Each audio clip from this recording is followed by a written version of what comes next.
Bonjour et bienvenue à votre émission d'actualité matapédienne bien branchée, cette semaine dans l'édition du 22 février 2019.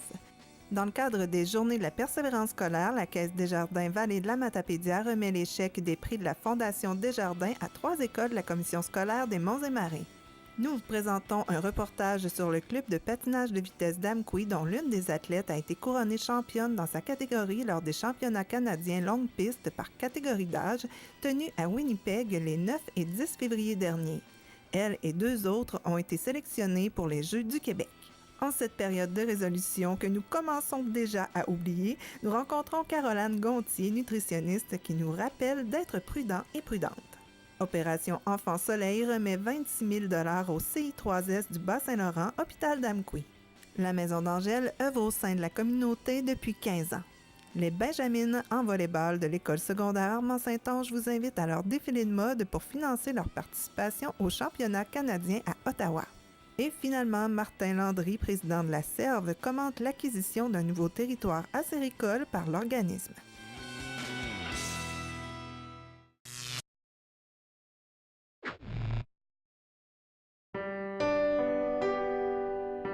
Cette semaine, à l'émission Héritage, René Canuel rencontre René-Jacques Galland. Dans notre système d'éducation, on ne valorise pas l'enseignement moral, ni l'enseignement éthique, ni la religion. Et je trouve que c'est un grand dommage. Dès vendredi, l'émission sera diffusée chaque jour aux heures suivantes. Une présentation du complexe funéraire de la Vallée. Les télévisions communautaires autonomes du Québec, ce sont les télévisions les plus importantes parce qu'elles sont proches de la communauté. On veut encourager des gens qui parlent de ce qui nous intéresse, mais aussi qui participent au développement local. Mais c'est fini le temps là, où on allait lire une affaire qui a été écrite avant hier au bout du monde. Non! Tu veux savoir ce qui se passe chez vous? Bien, ma télé préférée, c'est la télé autonome communautaire. C'est ici que ça se passe. Bonjour à toutes et à tous. Nous avons le plaisir de commencer cette émission avec d'excellentes nouvelles pour 3 écoles de la Vallée. Elles se sont méritées de beaux montants octroyés par la Fondation Desjardins pour réaliser des projets visant à encourager la persévérance scolaire. Elles ont été sélectionnées parmi 1382 candidatures. Voici les remises de chèques officielles. Commençons par l'école Sainte-Ursule avec son projet de parcours et de gymnastique accessible à toute la journée pour les élèves de l'école. Lisa, tu vas recevoir un beau montant d'argent aujourd'hui pour réaliser un projet que tu as déposé. Dis-moi, c'est quoi ton projet exactement? Bien, le projet consiste à faire, dans le fond, découvrir aux jeunes de l'école Sainte-Ursule, dans le fond, la gymnastique et le parcours, qui est comme un peu les Ninja Warriors à la télévision. Donc, les enseignants peuvent venir sur les heures de cours, dans le fond, pour venir profiter des installations puis des qualifications de nos entraîneurs de gymnastique puis de parcours. Ça peut démystifier un peu aussi le caractère plus féminin de la gymnastique. Oui, c'est ça. Dans le fond, la gymnastique, comme on dit tantôt, rime souvent avec petit tutu et les hauteurs, mais dans le fond, c'est vraiment, dans le fond, au niveau, pour les petits garçons, ce qu'on offre, c'est vraiment du parcours, mais même les petites filles, dans le fond, qui sont plus physiques, du parcours qui est vraiment comme un petit peu à la télévision, mais avec des moyens plus abordables là, pour justement nos petits garçons faire découvrir ça. Et pour Desjardins, bien, j'imagine que c'est une belle force que vous pouvez implanter ici pour la persévérance scolaire. Oui, on est très contents parce que la Fondation Desjardins recueille des fonds via toutes les caisses du Québec, de l'Ontario. Les employés contribuent aussi à la Fondation Desjardins. Donc, de ramener ces sous-là dans la vallée, on est super contents. C'est de l'argent de l'extérieur qui vient aider nos jeunes pour la persévérance scolaire. Au total, on a 4 projets de la vallée qui ont recueilli des fonds pour plus de 8 000 $. Donc, c'est un beau 8 000 $ au total pour différents projets, dont celui du parcours.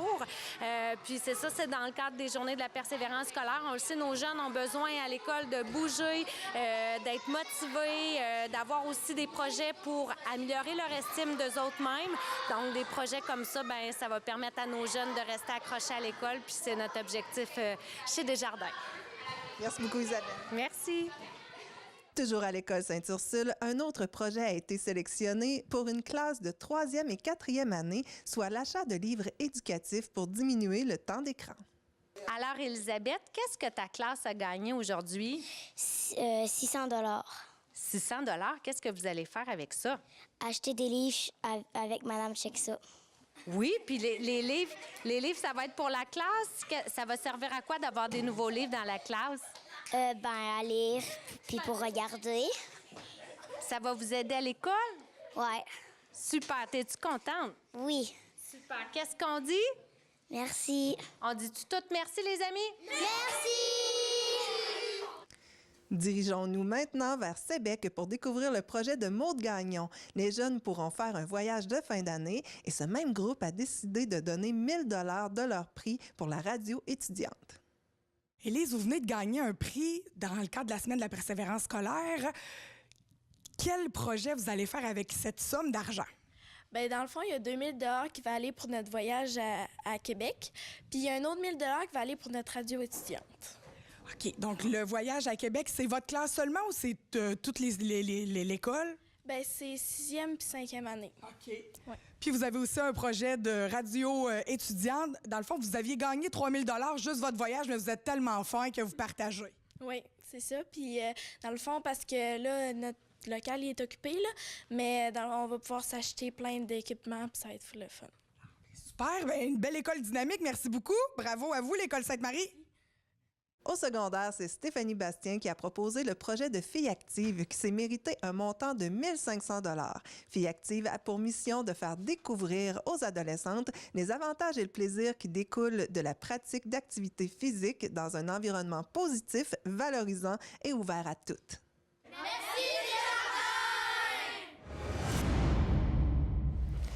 Il était question de persévérance scolaire dans le reportage juste avant. Et une bonne façon de s'accrocher à l'école, c'est entre autres de pratiquer un sport qu'on adore. Et c'est ce que Emmanuelle Leclerc a fait avec le patinage de vitesse et elle a même récolté une médaille d'or canadienne. Nous la rencontrons. Emmanuelle, tu es rendue à ta 2e médaille d'or canadienne. D'abord, j'aimerais savoir les compétitions que tu as faites cette année. Est-ce que ça allait déjà bien? Est-ce que ça pouvait augurer pour avoir une belle récompense comme ça? Oui, bien, ça allait super bien. Tu sais, j'ai gagné mes 4 compétitions sur 4. Puis, bien, longue piste, c'est quand même différent. Fait que je savais pas comment ça allait aller au championnat canadien. Est-ce que les autres filles qui ont performé avec toi, tu les connaissais déjà? Est-ce que tu te disais, celle-là, peut-être qu'elle va me donner un peu la vie dure? Oui, bien, j'ai connaissais l'année passée, puis je savais qu'elle allait me donner du fil à retordre, puis c'est ce qu'ils ont fait. Mais décris-moi un peu la course, comment ça s'est passé. Est-ce que tu étais en force au départ ou bien tu as tout donné à la fin? Comment ça s'est passé? Bien, je suis déjà forte en départ, fait que ça m'avantageait un peu pour les courtes distances. Puis à la fin, pour mon 500 mètres, c'était cela qui déterminait si je gagnais. Fait que là, j'ai tout donné pour gagner. Je voulais absolument.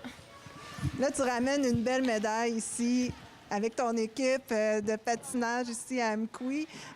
Dis-moi, comment ça se fait de voir les petits que tu entraînes autour de toi? Est-ce que tu en vois que tu te dis, ah oui, peut-être qu'ils ont un peu de moi en eux? Oui, bien, il y en a qui patinent vraiment vite déjà à leur âge, fait que ça me surprend. Là. Puis il y en a qui sont vraiment doués en technique, fait que oui. Combien d'heures tu peux passer sur la glace par semaine environ? 10 heures peut-être, à peu près. Puis c'est des fois, ben là, c'est comme là, tu t'amuses plus, là, on peut dire, là. Mais quand tu fais de l'entraînement, c'est sérieux, tu performes à fond tout le temps? Oui, bien, je me donne pour que ça paye en compé. Puis est-ce que tu espères continuer là-dedans? Est-ce que tu aimerais devenir une autre Marianne Saint-Gelais? Oui, c'est sûr que je voudrais me rendre aux Olympiques, puis je vais faire ce qu'il faut pour y aller. Donc, tu veux continuer encore, gagner d'autres médailles? Oui. Alors, merci beaucoup. Puis c'est sûr que la Vallée est très fière de toi. Merci. Merci. On vient de parler avec ta fille qui a gagné une 2e médaille d'or pour le Canada. Vraiment, là, c'est quelque chose d'exceptionnel. Quand est-ce qu'on se rend compte que notre enfant performe assez dans le patin pour la pousser jusque-là? Parce que c'est de l'accompagnement dans les compétitions, tout ça. Quand est-ce qu'on se dit, oui, là, je pense que ça vaut la peine? Bien, moi, je me dis tant que ma fille a du plaisir à venir s'entraîner, puis que j'ai pas besoin de la pousser. Elle veut performer, alors je l'accompagne, puis je me dis le résultat, ce sera le fruit de ses efforts.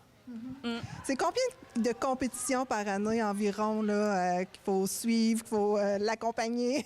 Bien, Emmanuel a fait du courte piste et du longue piste. Le courte piste, il y en a beaucoup plus. Là. Il y a entre 5 et 6 compétitions par année, mais le longue piste, il y en avait juste 2 cette année. Ouais. Puis, pas trop peur pour ses études? Emmanuel, c'est une bonne élève. Elle fait beaucoup de récupération. Elle travaille fort le soir dans ses livres. Alors, présentement, les notes suivent ses performances de patin. Tout va bien. Merci beaucoup. Ça me fait plaisir. Emmanuel a également été sélectionnée pour les Jeux du Québec qui auront lieu du 1er au 9 mars. Et elle n'est pas la seule à exceller au sein de son équipe. Alexandre Bélanger et Aurélie Ayotte prendront également part à la compétition d'envergure. Alexandre, tu as été sélectionné pour les Jeux du Québec. D'abord, j'aimerais savoir depuis quand tu patines? Ça fait depuis 10 ans. J'ai commencé en maternelle. Puis j'en fais depuis ce temps-là. Puis combien de fois tu peux t'entraîner par semaine? Je peux m'entraîner 4 fois par semaine. Et est-ce que tu vas t'entraîner davantage parce que là, tu vas aux Jeux du Québec? Non, on m'a gardé les mêmes heures de pratique, comme d'habitude. Puis ça va être une compé comme les autres. Et est-ce que tu as un plan pour pouvoir fixer des objectifs là, plus sur certains petits défauts que tu peux avoir encore? Ben non, j'ai pas vraiment de plan, mais dans les pratiques, m'a visé pour ma hanche à l'entrée de virage, pour bien qu'elle soit positionnée. Puis qu'est-ce que tu espères aux Jeux du Québec? Qu'est-ce que tu espères vivre comme expérience? J'espère m'amuser, puis au moins finir pas dernier, dans une bonne position. Alors, on souhaite que tu aies bien du plaisir. Merci beaucoup, Alexandre. Merci. Aurélie, toi, tu as eu la chance d'être sélectionnée un peu sur le tard parce qu'il y a quelqu'un qui a eu un petit pépin. Mais dis-moi, est-ce que tu te sens prête pour les Jeux du Québec? Oui, c'est ça, je m'en attendais pas, là, mais je suis prête et je suis contente. Là. Combien d'heures tu peux mettre dans le patin par semaine? Bien, c'est pas mal 4 heures, là, ça dépend. Là. 4 pratiques par semaine, ça varie l'heure. Là. Et en plus, je pense que peut-être les tout petits aussi à évoluer. Oui, le jeudi soir. Et qu'est-ce que tu espères aux Jeux du Québec? Est-ce que tu espères avoir une médaille ou c'est plus l'expérience que tu veux vivre? Mais moi, c'est plus l'expérience, pas nécessairement le patin, mais juste l'expérience des Jeux, genre. C'est ça, c'est pas mal ça. Là. Alors, merci beaucoup, puis on souhaite que tu t'amuses très bien aux Jeux du Québec. Merci. Merci. En passant, Alexandre aussi transmet sa passion pour ce sport aux tout-petits. Et il ne faut surtout pas oublier que derrière chaque athlète, il y a 2 entraîneurs. Anne-Christine, tu es entraîneur ici pour le patinage de vitesse. Dis-moi, depuis quand exactement? En fait, ça fait 4 ans que je suis arrivée dans la région et que j'ai commencé à m'impliquer pour le club. Puis ça fait 3 ans que j'ai repris en chef le rôle d'entraîneur du club avec l'aide de Sébastien Cyr également. Et vous êtes entraîneur pour plusieurs amateurs de patinage de vitesse, hein? Oui, nous avons 30 athlètes sur longue lame, puis environ une école de patin de 15 athlètes, donc pour un total d'environ 45 athlètes que nous entraînons 5 jours semaine. Et puis, c'est vraiment plus individuel, le patinage de vitesse. Parle-moi un peu d'Emmanuel. De quelle façon elle se démarque? Pourquoi qu'elle a réussi à avoir l'or au niveau canadien? Emmanuel, ça fait vraiment depuis plusieurs années qu'elle patine. Elle a commencé toute jeune. Donc, elle a l'avantage d'avoir appris le sport depuis longtemps, d'avoir un bon sens tactique grâce à cela. Également, elle a des qualités athlétiques incroyables. Elle s'est développée physiquement relativement jeune. Donc, ça lui donne l'avantage sur d'autres athlètes de son âge. Puis, également, elle a une flamme en compétition, un feu de vouloir gagner, de tout briser en compétition. Et c'est vraiment quelque chose que peu d'athlètes ont et elle l'a naturellement. Si on parle d'Alexandre. Alexandre, lui, sa force, c'est vraiment également le sens tactique parce qu'il fait du patinage de vitesse depuis également très longtemps. Puis, il y a aussi une force en entraînement d'avoir le goût d'améliorer chaque petit détail de sa technique, ce qui lui permet de toujours reprendre de plus en plus de vitesse. Et il y a aussi Aurélie qui a été sélectionnée pour les Jeux du Québec. Oui, Aurélie, sélection de dernière minute, mais quand même, elle était prête. Elle savait que c'était un peu son rôle d'être probablement la remplaçante de l'équipe. Puis elle est très prête là, au niveau tactique et technique là, pour aller se battre contre les athlètes aux Jeux du Québec. Mais avant d'en arriver là, parle-moi un peu de l'entraînement. Comment vous commencez avec un athlète qui commence au tout début, là? Donc, avec nos tout petits, souvent sur longue lame, qu'on commence à développer autour de l'âge de 5-6 ans, eux, on apprend vraiment la base, le contrôle des lames, être capable de faire des croisés, la position de base, accroupi également, et une bonne glisse dans les droits. Par la suite, quand ils vieillissent un petit peu, qu'ils font un petit peu plus de compétition, on leur apprend le sens tactique. Puis finalement, on peaufine là, en ajoutant des entraînements à l'extérieur de la glace pour renforcer spécifiquement les muscles, également les abdominaux et leur cardiovasculaire. Et il y a beaucoup de compétitions que vous faites durant l'année également. Oui, chacun de nos circuits de compétition ont quatre tranches de compétition, plus les championnats de fin de saison par la suite. Donc, les athlètes en font environ 4 à 5, 6 par année. Et nous, comme entraîneurs, ça nous en fait également beaucoup à suivre durant la saison. Et si quelqu'un se dit, mon jeune, peut-être qu'il pourrait pouvoir s'initier au patinage de vitesse. Est-ce que c'est difficile? Est-ce qu'il y a beaucoup d'équipements à avoir? Non, c'est que relativement de l'équipement de base pour commencer. C'est sûr, si on les accueille à notre école de patin, par exemple, c'est les patins de hockey, un casque de sécurité, lunettes, gants, protège-cou, protège-genoux, protège-tibia, quelque chose de simple. Puis, par la suite, dans le fond, pour ce qui est du patinage de vitesse sur longue lame, nous, on prête nos bottines et nos lames au niveau du club, donc les parents n'ont pas besoin de débourser des frais. Puis c'est sûr que plus le jeune vieillit et devient performant dans les compétitions, si ça l'intéresse, bien là, il y a de l'équipement de protection de plus à acheter à ce moment-là. Et si on va avoir des informations pour savoir comment s'inscrire, où peut-on aller pour avoir de l'information? On a notre adresse courriel, dans le fond, auquel vous pouvez nous écrire, cpva@commercial-hotmail.fr.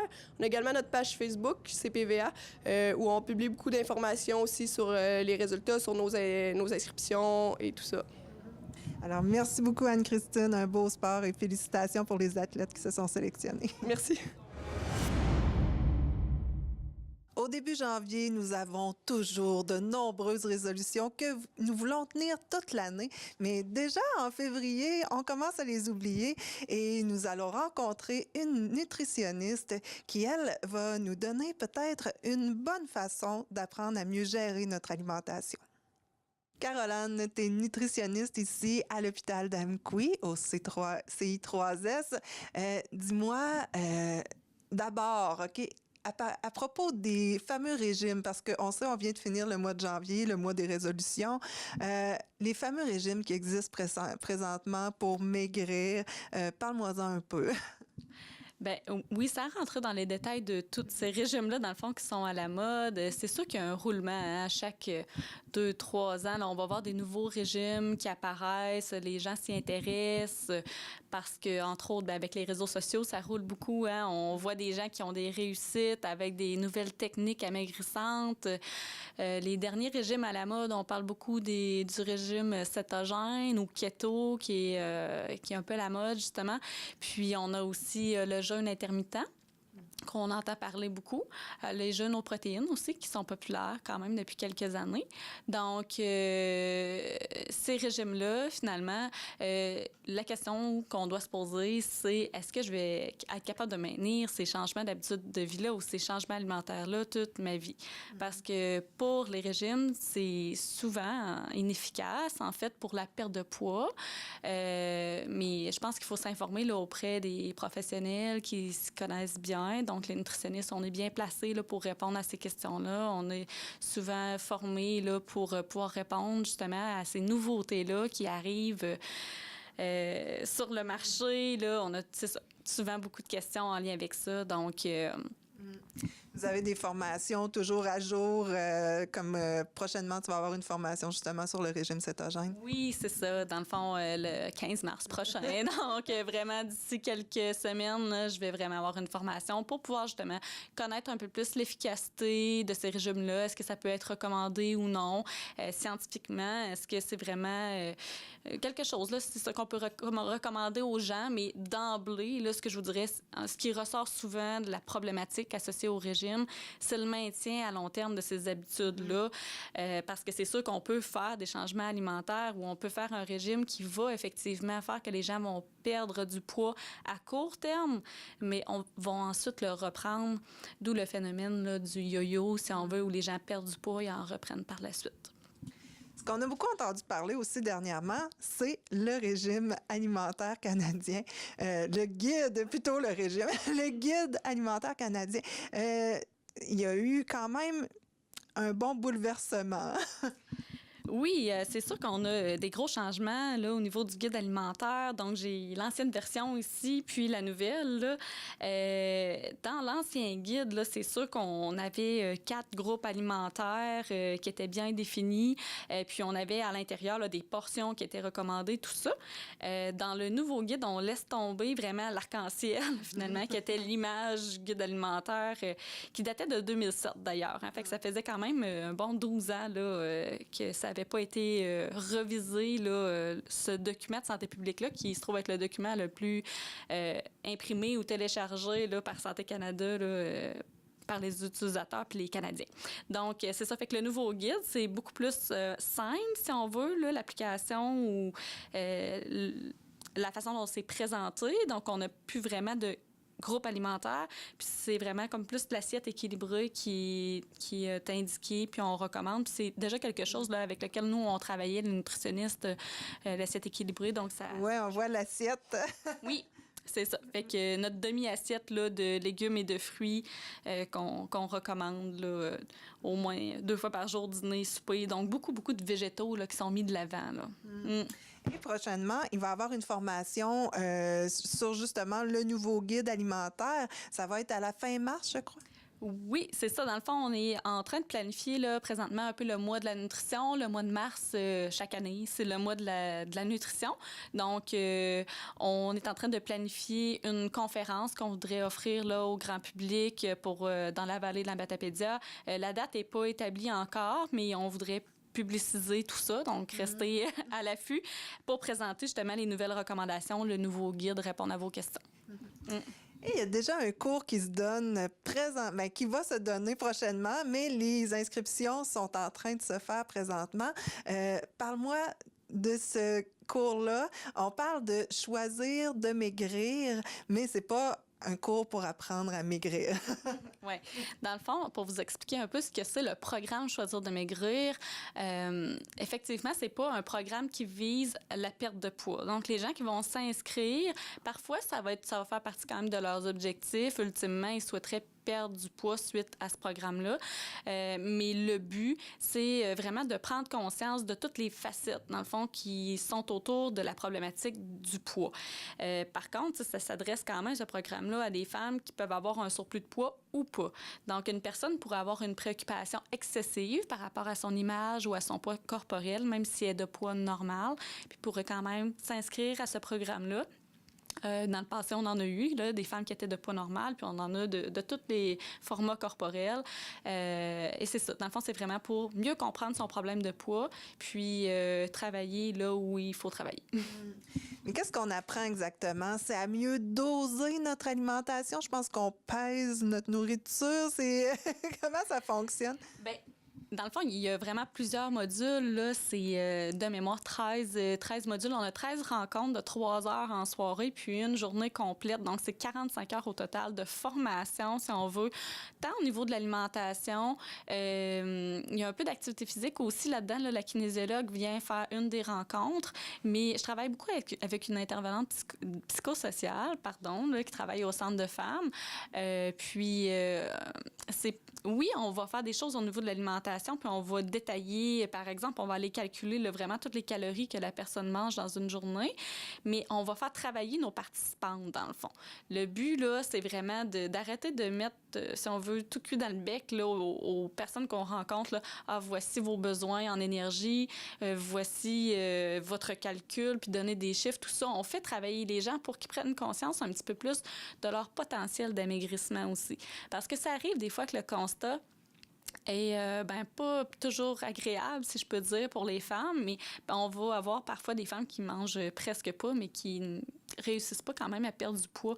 Fait qu'on essaie d'expliquer ça aussi autrement. Comment ça se fait si je mange presque pas par rapport à mes besoins, que mon poids reste là puis il diminue pas.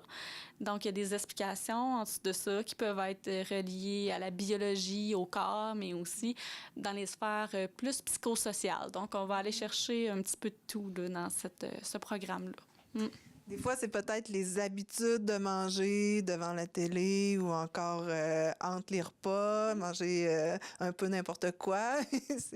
Des fois au resto aussi. Oui, mais ça peut être en lien avec les choix alimentaires, mais c'est sûr qu'on va beaucoup aussi travailler sur l'écoute des signaux de faim, l'écoute des signaux de satiété. Donc, revenir un peu à la base, c'est-à-dire d'écouter son corps. Souvent, les gens sont déconnectés de leurs signaux. On va beaucoup rendre l'alimentation très, très intellectuelle, finalement. C'est comme si le choix est toujours rendu, il faut que je mange mes fruits, il faut que je mange mes légumes. Les gens, des fois, vont manger super équilibré, mais vont manger en trop grande quantité. Donc, on va re-questionner des habitudes là, qui, des fois, passent un peu inaperçues, puis on ne sait pas trop à quel point c'est important, mais dans le fond, c'est les priorités. C'est pas la première fois que ça se donne. Les résultats qui ont été obtenus dans le passé, ça ressemble à quoi? C'est la 3e édition du programme Choisir de maigrir dans la Matapédia. Il a été donné en 2015 et en 2016, donc on a eu une petite pause et on reprend.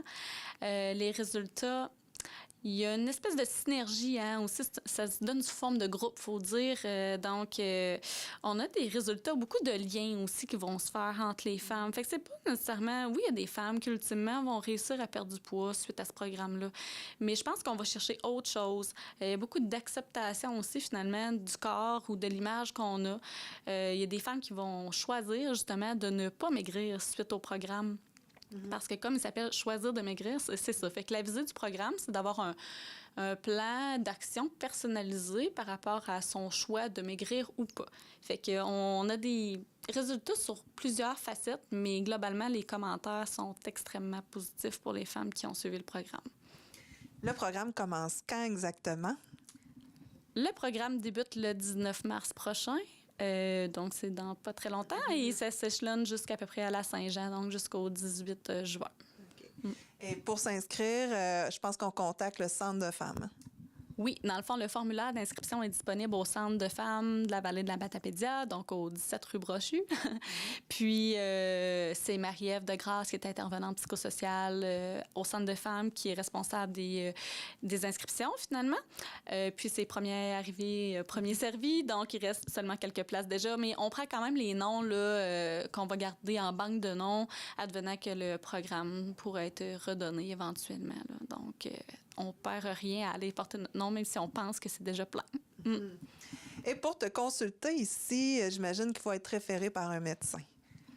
Oui, c'est sûr qu'idéalement, on a une référence médicale ou ça peut être un autre intervenant, dans le fond, du système de santé qui peut remplir une demande de consultation.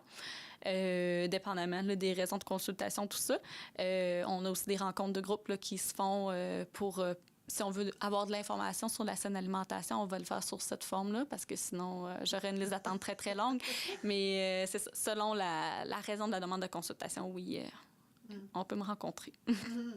Alors, merci beaucoup, Caroline, pour toutes ces informations. Puis, on va vous suivre pour la prochaine conférence qui va avoir lieu sur le guide alimentaire. Merci beaucoup. Merci. Avant de passer à un autre sujet, j'aimerais vous apprendre, pour ceux et celles qui ne le savent pas déjà, qu'Opération Enfant Soleil a remis 26 000 $ à l'hôpital d'Amqui. Ce montant forfaitaire contribuera à l'achat d'un tire-lait électrique et d'un lit chauffant avec système de réanimation. Ce lit permettra d'offrir des soins optimaux aux nouveau-nés et de réanimer ou de stabiliser un enfant en détresse à la naissance. Nous sommes à la Maison d'Angèle à Amqui pour discuter avec des gens bien impliqués de cœur dans la Maison d'Angèle parce que c'est 15 ans qu'ils fêtaient cette année. Ça, Françoise, c'était une année de célébration cette année parce que la Maison d'Angèle, ça fait 15 ans que ça existe. Mais dites-moi, pourquoi ça a commencé tout ça? Pourquoi ça a commencé? Ça a commencé dans le cœur des personnes. En venant ici à Amqui, évidemment qu'on portait toujours le désir d'être proche des gens et de répondre aux besoins du milieu. Et en donnant les exercices dans la vie courante, c'était des groupes de 8 à 10 personnes. Et à la fin des 2 années, les personnes, 1 ou 2 personnes me disaient... Ah, moi, j'aimerais ça m'engager pour les autres, faire aider d'une façon quelconque, mais je ne sais pas comment faire, puis tout seul, je ne pourrais pas rien faire. Et à chaque groupe, il y avait presque toujours une ou deux personnes qui se manifestaient de cette manière. Alors, après quelques années, dans mon cœur, ça disait, ben là, fais quelque chose, mais quoi? Alors, la première chose à faire, c'était de réunir ces personnes-là et de leur demander vraiment qu'est-ce qu'ils portaient dans leur cœur. Et voilà qu'au bout de 2 ans, il y a eu une rencontre très importante. Et à ce moment-là, je laisserai ma compagne Diane à donner le feeling, la rencontre de ce soir-là qui a été capitale et puis qui a permis au projet, par la suite, de naître, le projet de la Maison d'Angèle. Nous allons donc continuer avec Mme Diane Follet. Merci. Donc, nous discutions avec ma sœur Françoise des débuts, comment ça a commencé et comment c'est né vraiment la Maison d'Angèle. Oui. Sœur Françoise vient de vous dire que ça a commencé dans le cœur des personnes, mais je dirais aussi que ça a commencé dans son cœur à elle, d'abord, qui était à l'écoute des personnes, puis dans le cœur de Sainte-Angèle, puisqu'on est devenu la Maison d'Angèle. Et puis, rendue à cette étape où elle était très portée par les personnes qui voulaient vivre quelque chose, mais ils ne savaient pas quoi. Elle a demandé à la supérieure provinciale de venir les rencontrer. Puis, la supérieure provinciale m'a délégué. Moi, je demeurais à Québec à ce moment-là. On les a réunis et je leur ai demandé si on ne sait pas vraiment à quoi on veut s'engager, on peut peut-être aller chercher comment ça s'est passé. Qu'est-ce qui a fait que vous avez pris le téléphone ou que vous avez demandé un rendez-vous, puis que vous avez exprimé ce désir-là? Et ça, c'était très touchant. Ouais. Il y avait 25 hommes et femmes du milieu. Il y avait 5 Ursulines. Et puis, les gens disaient, ben, moi, je suis frappée par... Il y a eu une vague de suicides dans le milieu. Mais il semble qu'il faut qu'il y ait un lieu d'accueil. Il faut que ces personnes-là soient accueillies. Moi, je suis frappée parce qu'il n'y a plus de catéchèse dans les écoles. Moi, j'aimerais qu'il y ait quelque chose de spirituel. Moi, je ne suis pas conférencier, mais j'aimerais ça rendre service avec mes mains, etc. Et alors, pendant que les personnes parlaient, moi, je les observais, puis j'entendais « Ah, lui aussi, toi aussi, elle aussi ». Ça revenait souvent. Ces personnes-là prenaient conscience qu'elles étaient plusieurs à porter le projet. Un projet. Et alors, moi, j'ai vu dans ça la scène de la visitation de Marie et Élisabeth, qui se disaient l'une à l'autre, ben toi aussi, tu portes une vie nouvelle. Et alors, je leur ai dit, on va mettre au tableau ce qui revient en commun. Et ce qui revenait en commun, c'était on veut un milieu où l'amour circule, où il va y avoir de l'accueil, de l'écoute, du partage, de l'éducation à la foi, à l'amour. Et de là, le pas suivant, ça a été, mais qu'est-ce que c'est ce lieu-là? Unanimement, on a dit, mais c'est une maison. Oui. Ça prend une maison. Oui. Ça prend un cœur dans une ville. C'est ça. Et c'est comme si tout le projet s'est dessiné vraiment ce soir-là. Il était tout construit avant, dans le cœur des personnes, mais sans qu'elles le sachent. Là, il est devenu comme évident Et il y a une corporation provisoire qui s'est formée le soir même, puis ils se sont mis à la recherche d'une maison. Et là, il y a eu toute une aventure. Françoise pourrait continuer sur la recherche de la maison. Mais là, c'est plusieurs étapes que d'innombrables personnes ont vécues, soit en aidant, soit en recevant de l'aide. Et ça aussi, c'est des services qui sont offerts, mais pas seulement ici. Il y a aussi une infolettre qui a été créée. Absolument. Et ça, c'est apparu dans je dirais, les 3 dernières années. Et c'est un monsieur et une dame de notre milieu qui sont ici et ils nous ont exprimé le désir de partager avec la population. Alors, je vais les laisser s'exprimer. Merci beaucoup. Merci à vous. Donc, pour vous, la mission des infolettres, c'est apparu dans votre cœur comment exactement? C'est une histoire qui serait longue à raconter dans tous ses détails parce que c'est un peu comme, ça partit d'un rêve, cette histoire-là, en se disant, les personnes qui ont mis en place la maison d'Angèle sont des personnes qui étaient inspirées par une foi, par une espérance, puis en même temps, qui avaient leur façon de voir. Moi, je trouvais qu'ils avaient besoin de rayonner encore davantage dans le milieu, de faire en sorte que cette bonne nouvelle-là, qui est la mise en place d'une maison d'accueil, d'écoute, puis d'accompagnement, et même de formation, on pourrait dire, que ça soit connu dans le milieu, puis que les gens du milieu sachent le caractère précieux de ça et puissent y adhérer encore davantage. Alors, on a commencé, les premiers balbutiements, c'était une œuvre un peu artisanale, mais depuis le début, on a produit, je dirais, 7 ou 8 infolettes autour.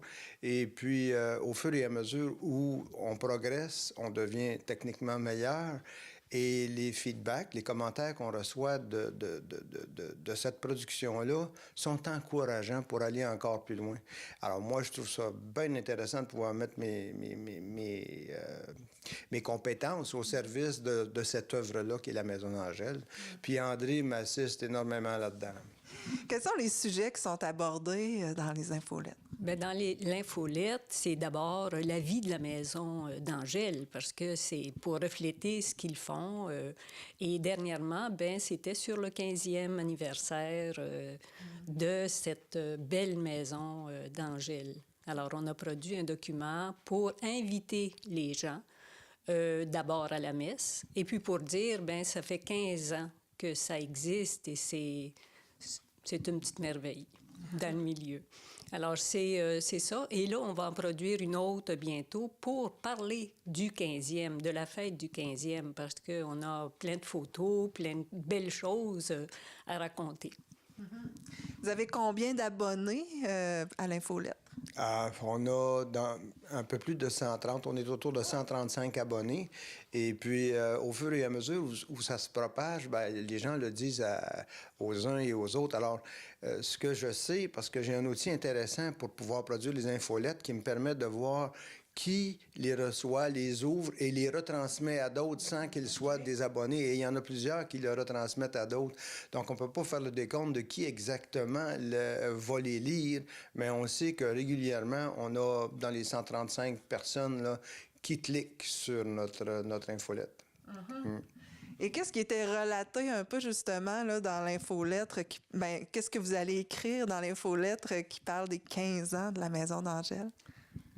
D'abord, l'esprit de joie et de famille qui règne autour de cette maison-là. Je pense que c'est ça qui est le principal. Et de la faire connaître aussi encore davantage pour dire, voyez et venez. Mais c'est sûr qu'il va y avoir plein d'autres choses. Là. Nos angèles, comme on les appelle, vont sûrement... dire des choses que moi, je ne dis pas. Mais ça va être une belle lettre cette fois-ci, encore une fois, pour faire connaître encore davantage cette maison-là et toute l'activité qui s'y fait. et la faire rayonner. Et j'ajouterais ceci, c'est que je pense à un témoignage, entre autres, que j'entendais d'une personne qui était présente lors du souper du 15e, qui disait, moi j'ai consacré ma vie dans le système de la santé. J'ai passé une 30aine d'années à travailler et si c'était à recommencer, je dirais que ce dont on a besoin avant de créer des services curatifs de santé, c'est d'avoir des maisons d'Angèle comme ça qui permettent aux gens de traiter les malaises spirituels qui peuvent les habiter avant de se rendre consommer des services de santé ou des médicaments. Alors, je trouve ça intéressant qu'une personne qui a autant d'expérience dans le système de santé puisse dire que un tel outil, qui est la Maison d'Angèle pour notre milieu, est un outil aussi qui peut être à la fois curatif, mais préventif si on s'y adonne et qu'on soigne les malaises intérieurs qui peuvent nous habiter. Oui, souvent, ça transparaît à l'extérieur. Oui. Et comment fait-on pour s'abonner à la lettre? Bien, je pense que le plus simple, là, c'est de le mentionner à quelqu'un de la Maison d'Angèle. Moi, je reçois automatiquement toute personne qui désire s'y abonner. Et en passant, on peut aussi bien avoir des gens qui ne sont pas de la même confession religieuse que nous, des personnes qui ne sont pas nécessairement même des pratiquants de quelque confession que ce soit, mais qui sont en quête de quelque chose, qui sont en recherche et donc ces personnes-là disent « Moi, j'aimerais ça que tu m'abonnes ». Et donc, à chaque fois que je reçois une demande, c'est automatique, la personne est abonnée. Et puis, je vais recevoir ses commentaires ultérieurement parce que la plupart nous émettent un commentaire. Moi, mon travail est plutôt technique. Mon travail est de concevoir et d'acheminer un projet à l'équipe de conception du projet final qui va paraître à nos abonnés. Et puis ensuite, de gérer la banque des abonnés. Fait que le registre des abonnés, c'est automatique. Dès qu'on a une demande, la personne est inscrite. Et toi, André, dans le conseil d'administration, dis-moi, comment vous faites pour encadrer un peu la Maison d'Angèle? Bien, moi, je vais te dire, j'ai pas une grande expérience dans le conseil d'administration. Je suis là seulement depuis janvier. Okay. Mais c'est un comité dynamique et puis je me suis aperçue que les gens aimaient travailler autour de cette maison-là. Moi, je travaillais déjà dans d'autres contextes, mais dans le CA, c'est vraiment nouveau. Et je m'aperçois que les gens ne se font pas prier pour aider, pour faire quelque chose, pour faire leur petite part pour ce projet-là, pour que ce projet-là vive et s'étende et rayonne. Alors, c'est beau de voir votre implication et je pense que c'est facile pour vous. Alors, nous allons terminer avec Sœur Françoise pour savoir comment avoir plus d'informations encore sur la maison. Merci. Merci. Donc, Sœur Françoise, on va terminer avec vous. J'imagine qu'il y a des gens là, qui se disent « Ah, ben j'aimerais en apprendre plus sur la Maison d'Angèle. J'aimerais découvrir un peu plus leur mission. » Ça va être possible de connaître, entre autres, le début de votre histoire avec l'émission Héritage. Hein? Dites-moi un peu de quoi il est question dans cette émission-là. Dans l'héritage, M. Canuel voulait connaître un peu l'histoire de chacun à partir de sa mission, son appel, puis l'implication dans le milieu. Alors, évidemment, dans l'héritage, il y a l'histoire de mon appel à la vie religieuse et l'appel à Amkoui, qui était absolument imprévu et qui fait que l'émission porte sur un peu mon histoire à travers les âges. Et il va y avoir aussi une autre façon de vous découvrir, et cette fois-là, à travers les bontés divines. Ça va être à la Captive le 28 février prochain. Mais là, vous allez être accompagnés. Oui, à la Captive, nous serons toutes les trois, Diane, Lorraine et moi. Et on nous demande les expériences qui nous ont marqué le plus. Et pourquoi on a laissé l'enseignement pour s'approcher des familles et des personnes en difficulté. Alors, le 28 février, à la Captive, nous avons accepté d'aller partager cette expérience qui nous a amenés jusqu'à Amkoui, finalement. Et ici, à Amqui, vous êtes merveilleusement bien situé dans la ville d'Amqui, assez centrale. Et puis, vos coordonnées exactement pour vous joindre, c'est quoi? Sur la rue Leclerc, 2 rue Leclerc, Amqui, le téléphone 629-6640. Alors, habituellement, il y a toujours quelqu'un qui est à la maison, qui peut répondre et vous êtes les bienvenus, chacun de vous. Ne soyez pas gênés, venez. On vous accueille déjà dans notre cœur. Et il y a aussi une petite maison là, annexée.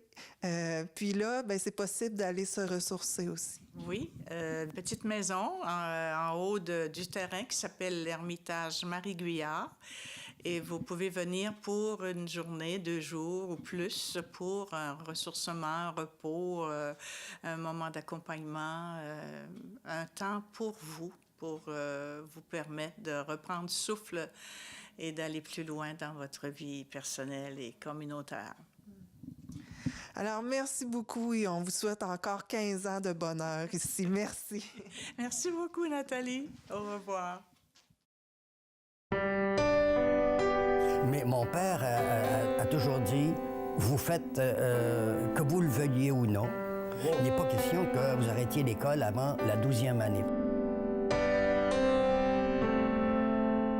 Dans le temps, il fallait aller à la confesse. Puis si tu te confessais d'avoir embrassé ton chum, là, ben il nous fermait le guichet. Le souvenir que j'ai, je l'ai dit tantôt, c'est cette madame-là, là, je la perdais. Ou des fois, je peux être gossant dans mes questions, mais je pense qu'on ne peut évoluer qu'en se questionnant.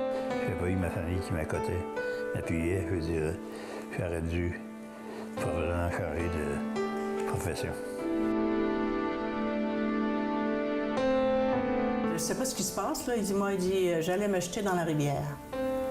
Puis il dit, quand je suis passée devant la maison, il dit, les pieds m'ont croché. Si tu veux être heureux, essaie de rendre les autres heureux. Essaie de leur faire saisir qu'ils ont une importance.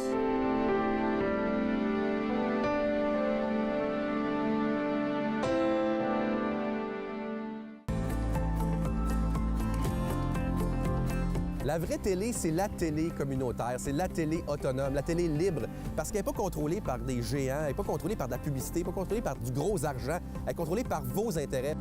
Tu veux savoir qu'est-ce qui intéresse les gens d'une place en particulier? Tu veux savoir qu'est-ce qui se passe en ce moment à Ville-Marie, dans les Basses-Laurentides? Bien, il faut que tu regardes la télé de cette place-là, puis elle est disponible sur le web à cette heure. 2 clics, tu sais ce qui se passe.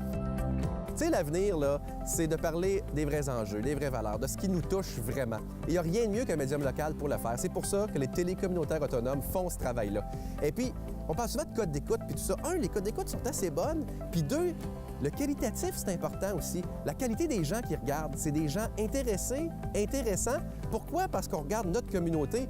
On peut passer à la TV et parler de nos enjeux. Là, on parle des vraies affaires. On parle pas juste des Moses de vedettes de schnout de Montréal. Non! On parle de ce qui se passe chez toi.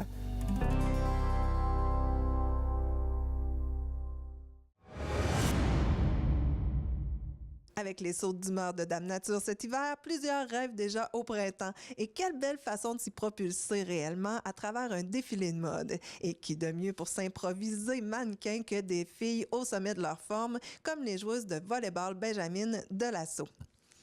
Tous les profits leur serviront à couvrir les frais de leur voyage à Ottawa pour prendre part au championnat canadien de volleyball qui aura lieu du 2 au 5 mai prochain. Voici 3 Benjamines en volleyball de l'Assaut et leur entraîneur Jonathan Couturier. Les filles, depuis quand vous jouez au volleyball? Toi, depuis quand tu joues au volleyball? J'ai fait des petits cours de volleyball en première année, depuis la première année. OK. Moi aussi, j'ai toujours fait des petits camps depuis la première année. Ouais, moi aussi, j'ai commencé vers la 2e année. OK. Donc, vous êtes des filles d'expérience en volleyball, mais là, c'est votre première fois que vous allez partir en voyage à Ottawa. Mais là, ça prend de l'argent et vous allez vivre une expérience sur scène à parader de la mode estivale. Dis-moi, est-ce que tu as eu déjà une expérience là-dedans, toi? Non, j'ai jamais fait ça. Ça va être la première fois. Oui.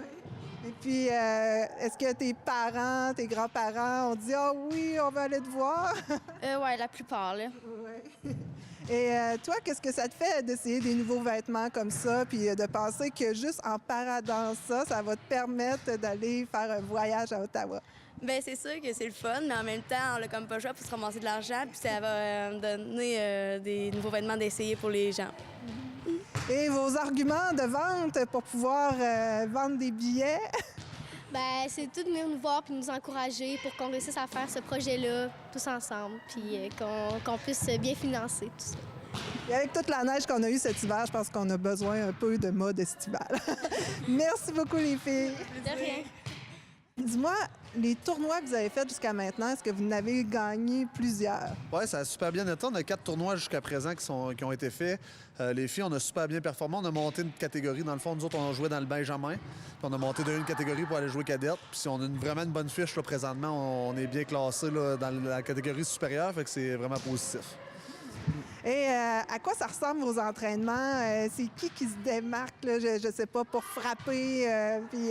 Parle-moi des filles, là, comment que ça se passe? On a beaucoup de joueuses qui sont vraiment complètes, fait que c'est le fun parce que c'est une belle chimie d'équipe. On peut aller rechercher les forces de chacune là-dedans. On a 3 petites nouvelles là, de cette année qui sont en secondaire 1, fait que ça nous permet là, de les développer pour le futur. Mais on a déjà nos vétéranes qui performent et qui nous amènent... qui nous calme un petit peu en situation de stress en tournoi. Là. Fait que c'est vraiment le fun. Les filles sont toutes performantes, là, les 10. Fait que c'est ça qui est le fun ici. Là. Et comment vous allez vous préparer pour Ottawa? Ouais. Ben là, on a augmenté un petit peu notre charge d'entraînement, là, mais on reste dans le plaisir quand même parce qu'on a un petit peu modifié la structure dans le club de volleyball là, pour que les filles performent rendues en secondaire 5 aussi, pas juste quand elles sont jeunes. Donc, on a modifié un petit peu ça. Puis c'est de la façon là, qui fait qu'on va pouvoir les amener un petit peu plus loin, là, les faire sortir sur le circuit plus provincial là, quand ils seront plus vieilles puis qu'ils iront à l'extérieur pour étudier ou rester ici puis performer avec l'équipe de l'Alizé. Donc, c'est ça. Là, fait qu'on travaille dans cette optique-là. Fait qu'on fait pas surcharge trop d'entraînement, mais on va avoir on met le plaisir là-dedans pour que les filles aient du plaisir là, à avoir... à jouer au volleyball, en fait. Ouais. C'est plus pour le plaisir, parce que les espoirs de médailles, est-ce que c'est possible de penser que vous allez avoir des médailles à Ottawa? À Ottawa, c'est sûr que ça va être difficile. On va pas là pour nécessairement compétitionner contre les grosses équipes qui sont là-bas, mais on a une bonne espoir de bien performer quand même. On l'a vu avec un tournoi civil qu'on a fait à Longueuil cet hiver. On a vraiment bien performé. On a sorti dans le top 4 là, au Québec. Fait que ça, c'est vraiment une belle surprise. On ne s'attendait pas à ça en début de saison. Puis nous, notre mission là, en allant à Ottawa, c'est de donner les étoiles dans les yeux aux filles qui trippent sur le volleyball puis qui veulent en faire de ça une carrière puis de le vivre là, à fond. Là. C'est ça vraiment notre mission numéro 1, c'est de voir les grosses ampleurs, les gros événements. Puis comme ça, on va pouvoir leur donner la piqûre là, encore plus. Et en même temps, ils peuvent voir des filles qui performent vraiment, trouver des trucs. Exact. Ici, on a beaucoup de filles qui performent à Amqui. Là, on est bien réputés au volleyball, mais là-bas, ça va nous permettre d'avoir des filles plus grandes, plus fortes, qui sautent plus haut. Mais nous, nos qualités, là, c'est vraiment qu'on est bonnes en défensive, on travaille fort. Fait que c'est une qualité non négligeable au volleyball, ça, c'est certain. On a parlé de la parade de mode, qui est un moyen de financement, mais il y a aussi des chandails à vendre. Exactement. Là, on vend des chandails là, pour financer notre voyage. Ça va super bien. On ne pensait pas en vendre autant. Puis la population est vraiment emballée par ce projet-là. Puis c'est vraiment le fun. Fait que la parade de mode, puis notre spectacle qu'on fait le 16 mars aussi à la salle communautaire qui va remplir la salle. Là. C'est clair, net et précis. Parle-moi un peu du spectacle quand même si les billets sont presque déjà vendus. C'est ça. Là, à date, on a Croche-Bone, qui est un groupe matapédien là, qui va faire la première partie, qui est excellent. Puis deuxième groupe, on a Undercover, Legends of Rock, qui va faire les plus grands hits de rock. Là. C'est vraiment un succès garanti. Puis on fait ça en collaboration avec l'autre équipe qui va à Toronto eux, pour le championnat canadien, le 18 ans et moins d'Amqui. Fait que ça va vraiment être le fun. Et rappelle-moi la date de la parade de mode. La date de la parade de mode, c'est le 28 février, ici à la salle Jean-Cossette. Ça va être à 19h. Fait que si vous voulez avoir des billets, il n'est pas trop tard, vous pouvez nous contacter. Il va en avoir à la porte quand même. Il va en avoir à la porte, ça c'est certain. Puis il va y avoir des enchères également avec du linge que les entreprises nous ont donné. Là, fait que ça va être le fun à voir puis à mettre de l'ambiance là-dedans. Là. Ah ben génial. Alors, félicitations pour toute l'organisation et ton rôle de coach, évidemment. Ouais, merci beaucoup. En plus des 20 000 entailles qu'elle possédait déjà, la Société d'exploitation des ressources de la vallée rajoute 40 000 entailles à son exploitation acéricole. Nous en discutons avec Martin Landry, président de la Société. Monsieur Landry, on est ici pour parler de votre nouvelle acquisition Saint-Cléophas, d'un territoire acéricole. Dites-moi pourquoi vous visez à vous agrandir, parce que vous étiez déjà producteur acéricole. En fait, l'organisation ici avait obtenu un 20 000 hectares sur terre publique qui n'était pas encore en production, qui devait être pour 2019, donc dès ce printemps. Nous avons eu aussi une opportunité d'affaires, de faire l'acquisition du centre acéricole matapédien, donc qui était à vente. On nous l'a offert, on a regardé les opportunités de ce côté et nous avons finalement conclu une entente avec le propriétaire. Nous avons fait l'acquisition. Ce qui fait au bout qu'on se ramasse avec 62 000 entailles, ce qui fait une masse assez critique, assez importante, assez intéressante pour pouvoir rentabiliser l'opération complète. Là, ça demande plus de main-d'œuvre, plus de machinerie. Comment vous faites justement l'acquisition de tout ça en même temps? C'est une entreprise complète dont on fait l'acquisition avec l'équipement, avec une certaine tubulure. Nous avons ensuite équipé de 20 000 entailles en tubulure, donc avec les équipements nécessaires pour être capable de récolter, de produire. Bien évidemment, ça prend des ajustements, des investissements supplémentaires en termes d'équipement, mais tout ça a été fait. Et puis, nous sommes en capacité de produire dès ce printemps. Pour la main-d'œuvre, ça va aussi. Pour la main-d'œuvre, il faut comprendre que la serre va quand même tout près de 200 employés. Ce qu'on a toujours espéré, c'est que nous puissions, avec ces opérations acéricoles-là, permettre à certains travailleurs de l'organisation de pouvoir poursuivre leur travail, faire plus de semaines durant l'année. Et donc, nous avons été chercher à même nos travailleurs réguliers, des gens pour faire l'entreillage présentement qui est en cours. Au bout du compte, la production, le produit va être exporté où? Est-ce que ça va être un peu dans la Matapédia ou... Pour l'instant, l'organisation va produire du sirop en baril qui va être vendu à la Fédération des producteurs acéricoles. Donc, à court terme, il n'y a pas question de faire la transformation, de la petite transformation. Donc, on parle de petits contenants de sirop, on parle de sucre, de beurre, peu importe. C'est pas vers là qu'on va. Pour l'instant, on va apprendre un peu à faire du sirop, on va opérer cette entreprise-là correctement et on va faire du sirop en baril pour la Fédération. Est-ce que vous avez l'intention d'acquérir encore d'autres territoires?